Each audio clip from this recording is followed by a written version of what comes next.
Hello viewers, இந்த எஃப்னா சமையலில் நண்டு கறி வைக்க போகிறேன்.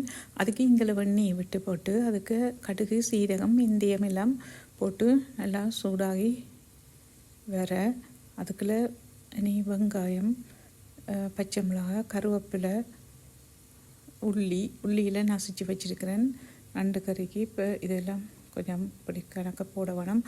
போட்டுட்டு அது நல்லா சூடாகி வர நல்லா வெங்காயமெல்லாம் நல்லா ப்ரௌனாக வர்ற அந்த கட்டத்தில் இந்த நேரம் நீ உப்பை போட போகிறேன்.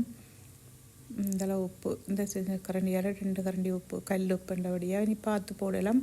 அதுக்கு போட்டுட்டு இந்த 3 நண்டு இப்படி கழுவி துப்புராக்கி வச்சுக்கிறேன்.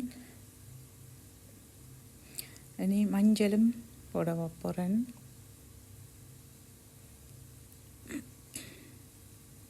இப்போ இந்தளவு மஞ்சளும் போட்டுட்டு இனி மிளகும் நச்சீரகம் கலந்த பவுடராக வச்சுக்கிறேன். அது நண்டு கறிக்கு கட்டாயம் போட வேணும். இந்தளவு போடுறேன். ஓகே, போட்டாச்சு. போட்டுட்டு இதை நல்லா பிரட்டி விட்டுட்டு இனி மிளகாய் தூளையும் போட வேணும். இப்போ மிளகாய்த்தூள் இந்த கரண்டியால் 3 கரண்டி மிளகாய்த்தூள் போடுறேன்.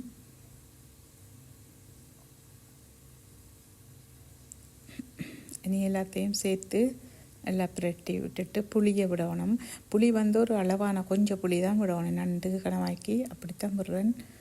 மீன் மாதிரி விடுறதில்லை தானே நண்டுக்கு. இந்தளவு புளி விட்டால் போதும். இதை நல்லா பிரட்டி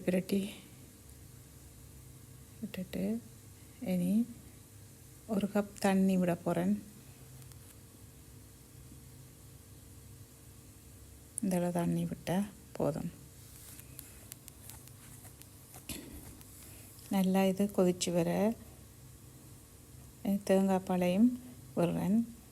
இனி தேங்காய் பாலையும் விட்டுட்டு நல்லா கொதிக்கத்தான் இனி நண்டை போடுவேன்.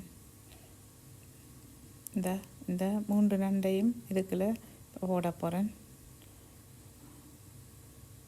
இவ்வளோ நண்டையும் இதுக்குள்ளே போட்டுட்டு நல்லா பிரட்டி விட்டுட்டு நல்லா மூடி கொதிக்க விடணும். நல்லா கறி நல்லா வற்றி வர தான் எடுக்க வேணும். இந்த கறி புட்டு, சோறு, இடியப்பம், ரொட்டி, பான் எல்லாத்துக்கும் சேர்த்து சாப்பிட நல்ல சுவையாக இருக்கும்.